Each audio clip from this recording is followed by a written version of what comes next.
Something you may or may not have realized is that this year, 2016, is a leap year, and that leap day is the day after I upload this video. Probably the day of if I procrastinate too much.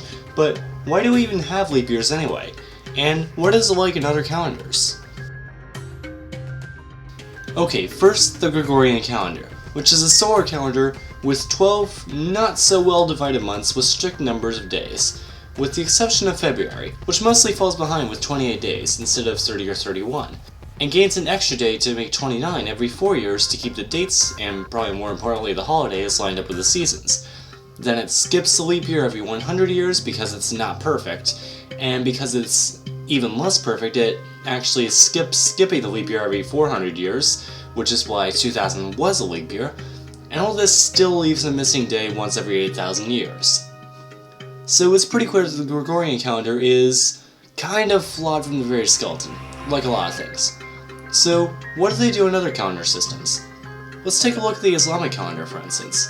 A lunar calendar of 12 months: Muharram, Safar, Rabi' al-Awwal, Rabi' al-Thani, Jumada al-Ula, also known as Jumada al-Awwal, Jumada al-Akhira, Rajab, Sha'ban, Ramadan, Shawwal, Dhul al-Qa'dah, and Dhul al-Hijjah, all with either 29 or 30 days, depending on the visibility of the moon. Now, a solar calendar is a calendar based off of years, with months sometimes squeezed in.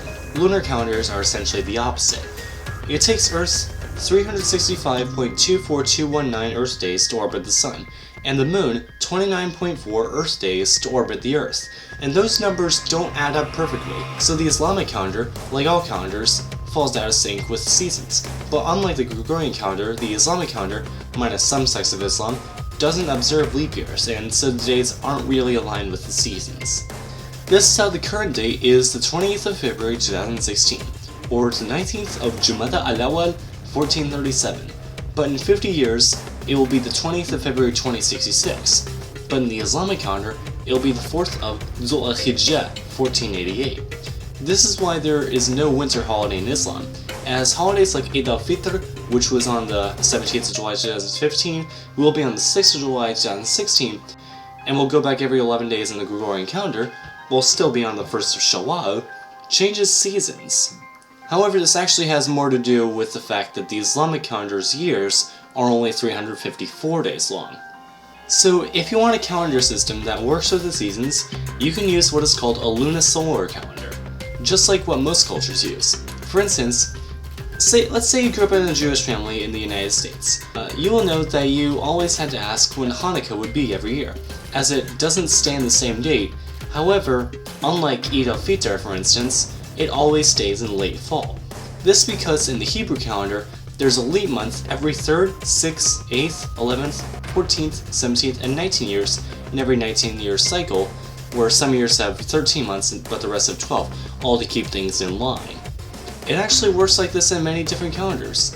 The Chinese calendar does something similar, and the Ethiopian calendar has something where it has 12 30-day months, followed by one 5-day month. So why is it all like this? Because nature. Yearly cycles and planetary rotations are completely independent of each other on planets and moons that aren't tidally locked, like the moon is to Earth. Computers just use a system of seconds from midnight January 1st, 1970. Maybe we could just use something similar to that and divide it up into larger units for convenience. That's actually what the Maya did. Oh well, that's just speculation. Thank you for watching this video. If you liked it, please give it a like and subscribe for more in the future. If you want to learn a little bit more about other calendar systems, please watch KhAnubis' video on his second channel about calendar systems. I have linked in the description, of course. See you on Wednesday, and stay positive.